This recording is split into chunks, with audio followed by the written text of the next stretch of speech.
from the Mueller report. This is starting at the beginning, part 1. This is page 32. And they're talking about the IRA, the Internet Research Agency, which is the Russian troll farm in St. Petersburg. In February 2017, the persona Black Fist, purporting to want to teach African Americans to protect themselves when contacted by law enforcement, hired a self-defense instructor in New York to offer classes sponsored by Black Fist. Black Fist was actually from the IRA. The IRA also recruited moderators of conservative social media groups to promote IRA-generated content, as well as recruited individuals to perform political acts, such as walking around New York City dressed up as Santa Claus with a Trump mask. And there's a whole bunch of redacted stuff.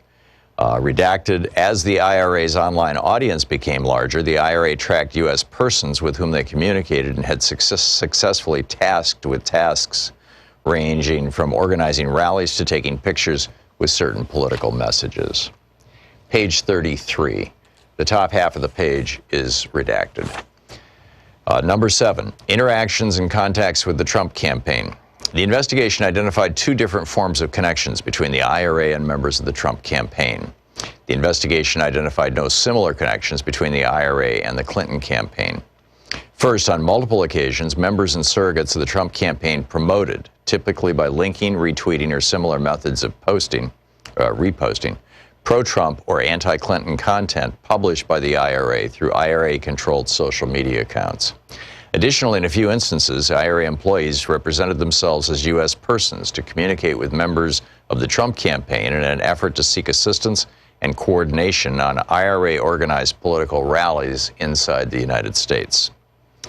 Subtopic A, Trump campaign promotion of IRA political materials.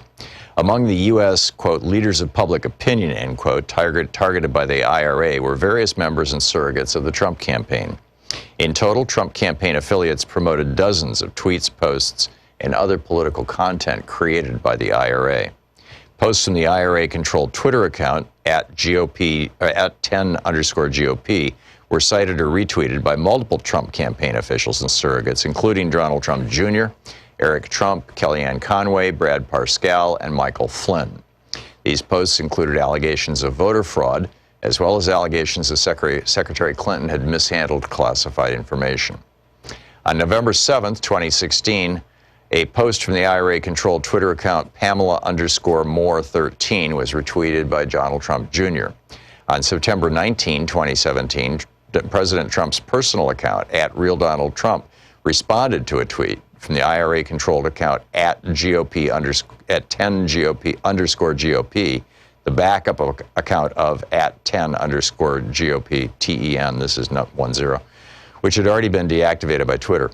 The tweet read, "We love you, Mr. President."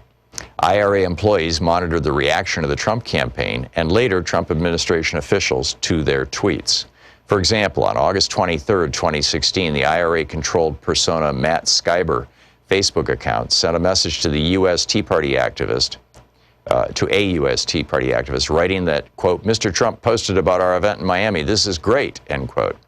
The IRA employee included a screenshot of candidate Trump's Facebook account, which included a post about the August 20, 2016 political rallies organized by the IRA out of St. Petersburg.